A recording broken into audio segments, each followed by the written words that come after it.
एक मैच हारा, बस एक मैच हारा है, लेकिन कप होगा हमारा। जी हाँ, हम यही कह रहे हैं, एक मैच हारा पर कप तो होगा हमारा, क्योंकि कल ज़रूर बहुत सारे दिल टूटे हैं और वर्ल्ड चैंपियन टीम इंडिया जो थी वो अपनी 12 मैचों की जो उसकी जीत का सिलसिला था वो टूटता हुआ नज़र आया। लेकिन अभी पिक्चर बाकी है। जी हाँ, यहाँ पर T20 वर्ल्ड कप में टीम इंडिया को सुपर 8 के पहले ही मुकाबले में एक बड़ा झटका लगा। अहमदाबाद के नरेंद्र मोदी स्टेडियम में साउथ अफ्रीका ने 76 रन से मात देकर भारत की जीत का, लंबी जीत का, 12 मैचों से चली आ रही जीत का सिलसिला तोड़ा। लगभग 1200 दिनों बाद T20 वर्ल्ड कप में भारत को हार का सामना करना पड़ा। पिछली हार 2022 के सेमीफाइनल में मिली थी। उसके बाद से टीम इंडिया ने T20 वर्ल्ड कप में कोई मैच नहीं हारा था।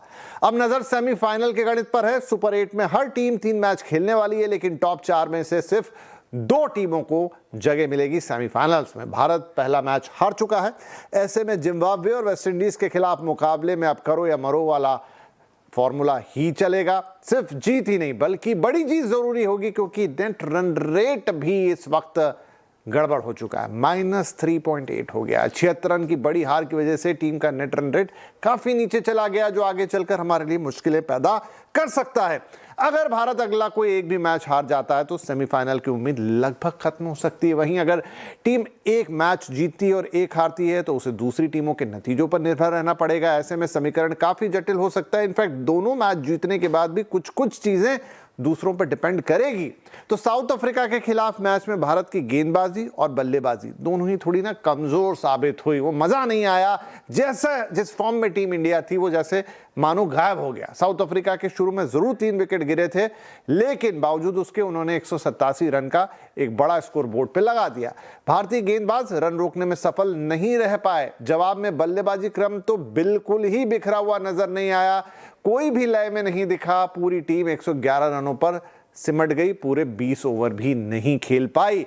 तो ये वर्ल्ड कप जो अब तक बहुत अच्छा जा रहा था, जो भारत में ही हो रहा है, फेवरेट है टीम इंडिया, डिफेंडिंग चैंपियन है टीम इंडिया, लेकिन उस अफ्रीका ने याद दिलाया झंझोरकर, जिसको फाइनल में हरा के आई थी पिछले वर्ल्ड कप में, कि भाई इतना आसान नहीं है, हम भी खड़े हैं और अभी तो मुकाबले और भी बाकी हैं। तो यहां से आगे भारत के लिए क्या समीकरण है इस वर्ल्ड कप में, वो बात करेंगे। और दूसरा, भाई ऐसा क्या हुआ, कल का मैच वन ऑफ मैच था या फिर बहुत सारी कमियां सामने आ गई जो अब तक नहीं आई थी।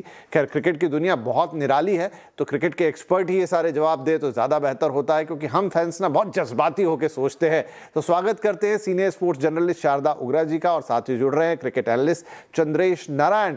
आप दोनों का ही बहुत बहुत स्वागत है। दोनों से ही शुरुआती कमेंट में यही लूंगा, जैसा मैंने कहा, शारदा जी लेडीज फर्स्ट, कि देखिए क्रिकेट के फैंस ना बड़े इमोशनल होते हैं। एक जीत से उनके दिल टूट जाते हैं, एक जीत से वो खुश हो जाते हैं, लेकिन क्या कल का जो भारत का मैच था वो वन ऑफ है? टीम इंडिया वही है, वही शानदार टीम है, लेकिन एक दिन खराब चला गया बस। नहीं, दिन तो खराब चला गया क्योंकि इस टूर्नामेंट में ये पहली बार एक बहुत ही स्ट्रांग टीम के सामने उनका मुकाबला हुआ। आपने जो भी किया था ड्रामा पाकिस्तान के बारे में, पाकिस्तान आजकल में स्ट्रांग टीम उतनी स्ट्रांग नहीं है, लेकिन साउथ अफ्रीका बहुत ही स्ट्रांग टीम थी। और आप ये देखिए कि सारे जो इंडिया के जो ग्रुप मैचेस थे, नमीबिया, नेदरलैंड्स, यूएसए, उसमें हमारे जो टॉप ऑर्डर बल्लेबाजी थी उसका जो परफॉर्मेंस था वो अच्छा था नहीं। हम शुरू में पावर प्ले में बहुत विकेट खोते रहे, किसी एक बैट्समैन ने हमको बचा लिया, फिर दूसरे बैट्समैन ने वो किया, लेकिन जो आप कहते हैं ना स्टेडी परफॉर्मेंस जो होनी चाहिए वो नहीं थी टीम में। अगर आप तो इसलिए ऐसा वाला मैच जो हुआ है, अच्छा है कि यहाँ हुआ है, इसी स्टेज में हुआ है। आपको जो मुश्किल है अभी आपको देखना कि आपका कॉम्बिनेशन क्या आपने ठीक चुना था। आप अक्षर पटेल को चुन सकते थे, ये काफी 1-2 चीजें और है। लेकिन ये भारत की जो टीम थी, क्योंकि उनके जो पहले 3 मैचेस थे वो काफी स्ट्रांग टीम के खिलाफ नहीं थे। वो जानते थे कि जो भी हो, जैसा भी हो, हम मैच हमारे जो प्लेयर्स हैं उनमें काबिलियत है कि वो खिंचा ले मैच, जैसा भी था, कि अगर 3 विकेट गिरे अमेरिका के अगेंस्ट या नेदरलैंड्स के अगेंस्ट, जो भी था। और पहली बार हमने चेस किया है इस वर्ल्ड कप में। पहली बार हमने चेस किया। और अगर आपने देखा, ये इस वर्ल्ड कप में 180 के आसपास ही हो रहा है रन, 180, 190, ये 300 पार, उसमें बकवास जो उनका एड्स होता है वो उसके आसपास कुछ है। जी, राइट। चंद्रेश, क्या आपकी भी यही ओपिनियन है? क्योंकि कल के मैच में वो जो शुरुआती कुछ ओवर को छोड़ दे, जब बुमराह ने वो विकेट्स निकाली और बड़ा अच्छा लगा कि वाह बढ़िया है, लेकिन उसके बाद से पूरा मैच खत्म होने तक ना तो बॉलिंग ना बैटिंग तो बिल्कुल ही नहीं, मतलब कहीं भी टीम इंडिया नजर ही नहीं आई। ऐसा लगा कि पता नहीं ये वही टीम इंडिया नहीं है जिसको हम रेगुलर T20 में देखते हैं।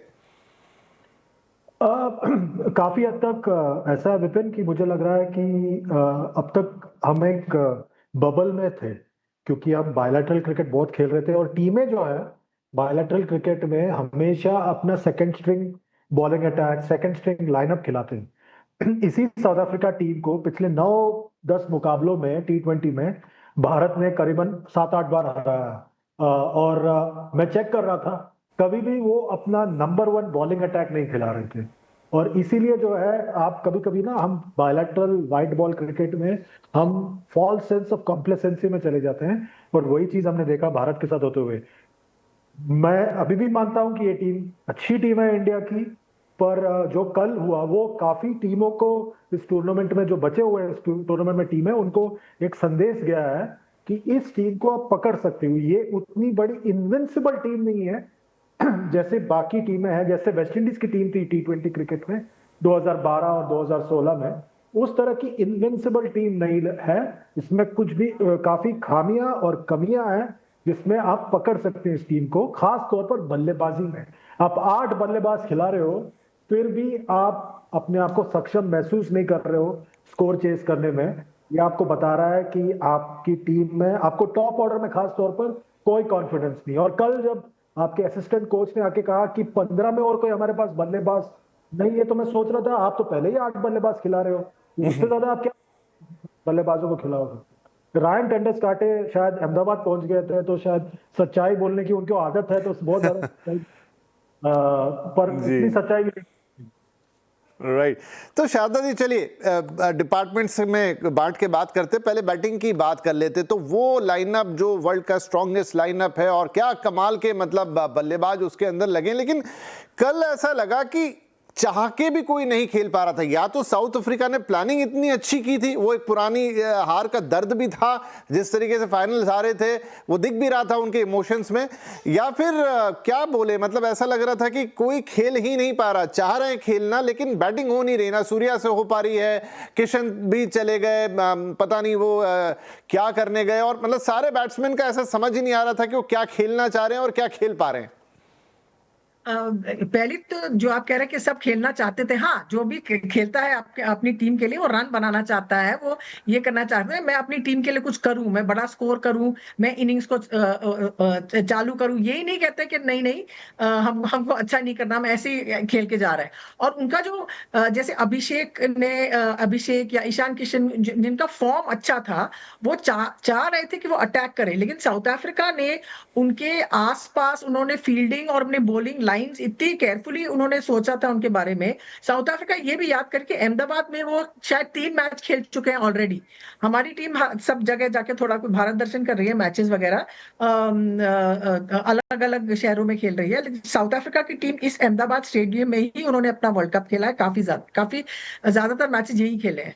तो वो यही के थे, वो ग्राउंड कंडीशन को समझ रहे थे, उन्हें पता है ठीक है अगर आप थोड़ा स्पीड, आप स्लोअर बॉल डालो तो फिर बैट्समैन को मारना मुश्किल हो जाएगा, रन बनने, बड़े बड़े छक्के वक्के लगने मुश्किल हो जाएगा। तो वो सब उन्होंने, उनकी जो स्ट्रैटेजी थी वो बिल्कुल ठीक की उन्होंने। और पावर प्ले में जो विकेट लिए उन्होंने सबसे पहले, अभिषेक और ईशान के जो विकेट गए थे उसको आपको बहुत धक्का लगा था इंडियन टीम को। उन्होंने अपना स्पिनर भी खिलाया बैट्समैन के सामने, और वो जो सारी मुश्किलात थी वो एक साथ आ गई आपकी बैटिंग ने। और क्योंकि हमने इस क्वालिटी और इस तबके की बॉलिंग लाइनअप इस टूर्नामेंट में अब तक फेस नहीं की है जो साउथ अफ्रीका कर पाए थे कल। तो उसका आपने देखा कि 111 या 112 रन में इंडिया की पूरी टीम 20 ओवर भी नहीं खेल पाई। तो बिल्कुल बिल्कुल बहुत प्लान दिख रहा था चंद्रेश की। इंगिडी आते हैं और मतलब वो एक पहली बॉल को थोड़ा तेज डाला होगा उन्होंने, लेकिन बाकी की 5 बॉल 110 115 मतलब पूरा प्लान्ड है। और दूसरा, सूर्या को देखूं या कोई और, मैं किशन तो खैर जल्दी आउट होके चले गए, या जो लोग टिके भी क्रीज के ऊपर, चाहे वो पंड्या रहे या कोई और बैट्समैन, लेकिन उन्होंने स्ट्रगल ज्यादा करते हुए नजर आए, जैसे कुछ भी कनेक्ट नहीं हो रहा है। इतनी बेबस कैसे, मतलब या तो इतना अच्छा उन्होंने टेकल कर लिया या इंडियन बैटिंग को कल कुछ समझ नहीं आया। आई थिंक विपिन क्या हुआ, कुछ हद तक वो जो आखिरी ओवर हार्दिक पांड्या ने डाला था, पूरा टोन सेट किया मेरे हिसाब से। वो 20 रन दिया उन्होंने उस आखिरी ओवर में। मोमेंटम जो बुमराह और हर्षदीप ने फिर एक बार भारत के पक्ष में किया था, उन्होंने उस मोमेंटम को ही बरकरार रखा। और जब आपके इन फॉर्म ओपनर पहले ही ओवर में आउट हो जाते हैं तो फिर आप पर दबाव उतना ज्यादा बढ़ जाता है। और उनको पता है कि बाद में पता नहीं होगा या नहीं होगा बल्लेबाजों से, तो मेरे ऊपर ही है सब कुछ। तो सूर्या ने इस टूर्नामेंट में अपने ऊपर ही दबाव ले लिया है, अपने ऊपर ही ले लिया है कि मैं ही सबसे ज्यादा रन बनाऊंगा।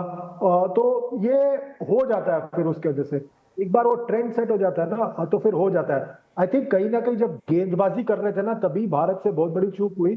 7 से 15 ओवर के बीच में आप कुछ कमाल नहीं कर पाए ज्यादा, और वहीं पर पूरा मैच जो है साउथ अफ्रीका के पाले में चला गया। और उस वक्त भारत ने वरुण की गेंदबाजी में कोई पैनापन नहीं देखा, और भारत से दो चूक हुई मेरे हिसाब से।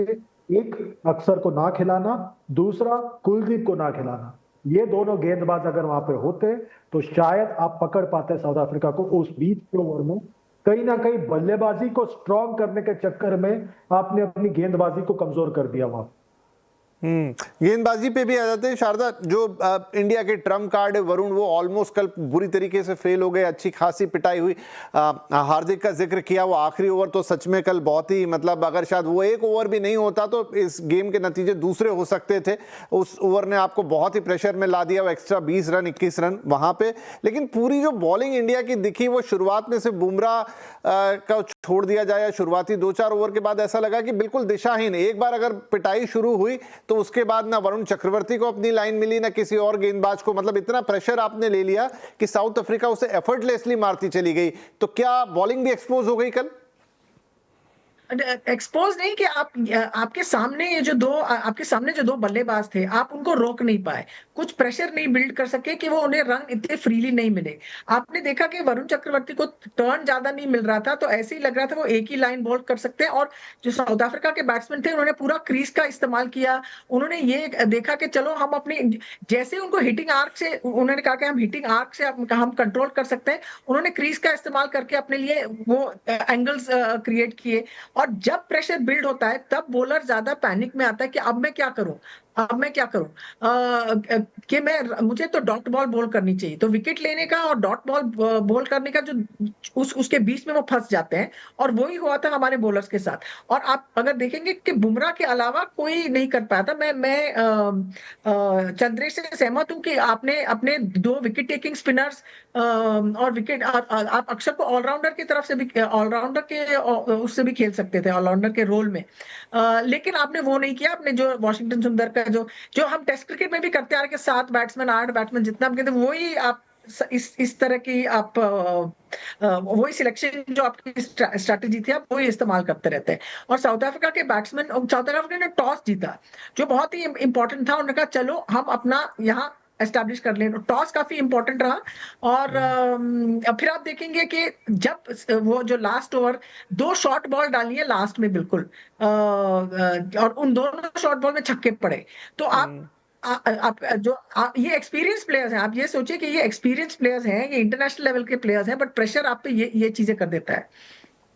वो कमेंट्री में सुना भी हमने कि फील्डिंग तो उन्होंने लिया था जो वो यॉर्कर के लिए लिया था, लेकिन ब्लफ करने के चक्कर में फिर वो शॉट डाला और उस पर बैक टू बैक छक्के खा गए वो दोनों ही बॉल। मतलब दर्शक के तौर पे भी दिख रहा था कि अरे ये बॉल क्यों किया, शॉट क्यों मारा, क्योंकि उसको तो बहुत अच्छा पुल कर ही रहे थे। तो चंद्रेश, अब चलिए जो हो गया सो तो हो गया।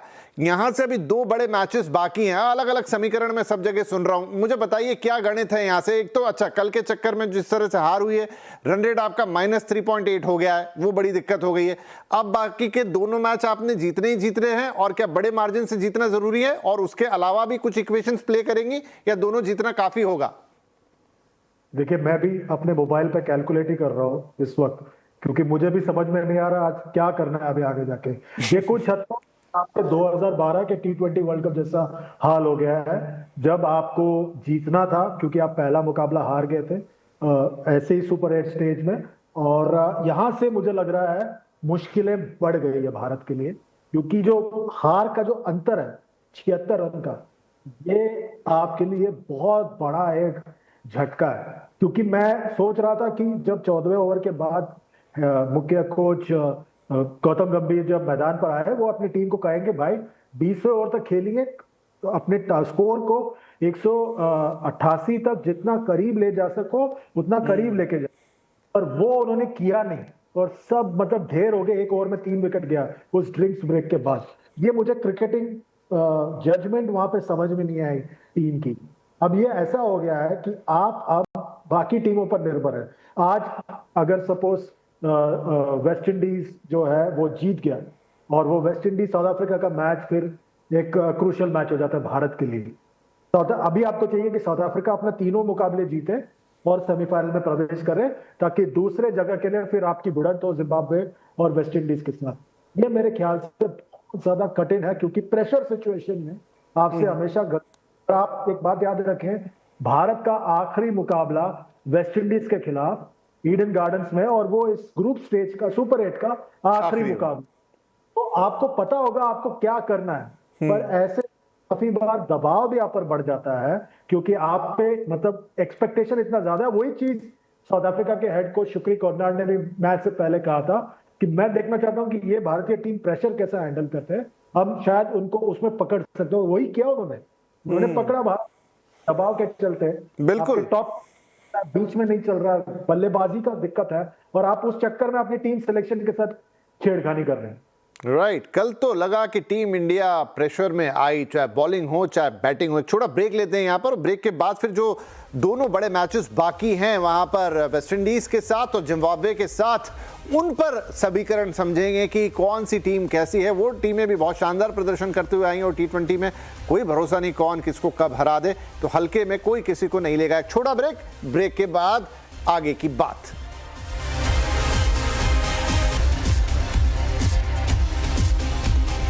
एक मैच हारा तो हारा, लेकिन कप होगा हमारा। Welcome back. बात हो रही है कि भारत ने साउथ अफ्रीका के सामने तो लूज किया, लेकिन अभी भी भारत कप जीतने के लिए पूरी तरह से दावेदार है, डिफेंडिंग चैंपियन है। बहुत कम समय रह गया मेरे पास, तो क्विकली कमेंट लेता हूं। शारदा मैम, अब 2 बड़े मैचेस हैं, वेस्ट इंडीज और दूसरा जिम्बाब्वे। दोनों टीमें बहुत अच्छा खेलती हुई आई हैं टूर्नामेंट में, अभी तक सेटबैक्स भी दे दिए उन्होंने कुछ। क्या भारत उन्हें हरा पाएगा एफर्टलेसली, या बहुत संभल के खेलना होगा? एफर्टलेसली तो नहीं हरा पाएगा। हरा सकते हैं, लेकिन एफर्टलेसली अब तो बचा नहीं है। ये T20 जो वर्ल्ड कप होता है उसमें यही चीजें होती है। अब ये देखिए कि ये जो ग्रुप है जो हमने फॉर्म किया है, कि सारे जो ABCD ग्रुप के टॉपर टीम थे वो एक ग्रुप में आ गए हैं। क्योंकि पहले आपने फॉर्मेट ऐसा बनाया था कि नहीं, ये फिक्स पोजीशन में होंगे ये लोग, ये टीम यहाँ खेलेंगे, ये टीम यहाँ खेलेंगे, और ये ब्रॉडकास्टर्स के लिए उन्होंने किया है। ब्रॉडकास्टर्स, लॉजिस्टिक्स, जो भी बहाने देते हैं वो, तो इसलिए आप फंस गए। नॉर्मली क्या होता है, team A meets team B, team B 1 and 4, 3 and 8, वो सब कॉम्बिनेशन वो हम करते ही नहीं है। तो नहीं, हमारी ये टीम बहुत खराब नहीं है, ये खेल सकती है, जीत सकती है, दोनों टीमों को हरा सकती है, लेकिन एफर्टलेसली कुछ नहीं होने वाला। अभी हमने हार के, और ये वो भी इतने बड़े मार्जिन से हार के, हमने अपना काफी काम हमने अपने आप में मुश्किल कर लिया अपने आप को। बिल्कुल। क्विकली चंद्रेश, हम सेमीफाइनल में पहुंच रहे, निकाल लेंगे हम ये दोनों मैचेस, और वो जो भी हमें जीत का मार्जिन चाहिए वो भी? मुश्किल है पर नामुमकिन नहीं। ओके, मुश्किल, जी मुश्किल है पर नामुमकिन। जी बिल्कुल, आपकी इस एक लाइन में ही सब कुछ आ गया। मुश्किल है पर नामुमकिन नहीं, और बहुत कुछ मैटर करेगा कि अब इन दोनों टीमों के खिलाफ। और देखिए, ना तो वेस्ट इंडीज कम पड़ रही है और ना जिम्बाब्वे जैसे खेलते हुए आई है कम पड़ रही है। और जैसा चंद्रेश ने भी कहा, मैम ने भी कहा कि उन्होंने हमें कल खेलते हुए देखा है, मतलब समझ में आया है कि कौन सी टीम को कहां पकड़ सकते हैं। और फिर ये T20 का मैच है, इसमें तो समीकरण बहुत टाइट होते हैं। ऊपर से आपने दबाव ले लिया है उस बड़े से रन रेट का जो नेगेटिव में चला गया। Let's hope for the good कि टीम इंडिया अपना टाइटल डिफेंड करे। अब मैच बाय मैच जाएंगे, एक एक करके मैच हराए, अच्छे से जीते, और फिर से शारदा जी और चंद्रेश जी को हर मैच में बुलाएंगे आगे की राह कैसी होगी उस पर बात करेंगे। फिलहाल आज के लिए समय समाप्त। बहुत बहुत धन्यवाद आप दोनों का ही, and let's hope for the best. All the best team India. Thank you, नमस्कार।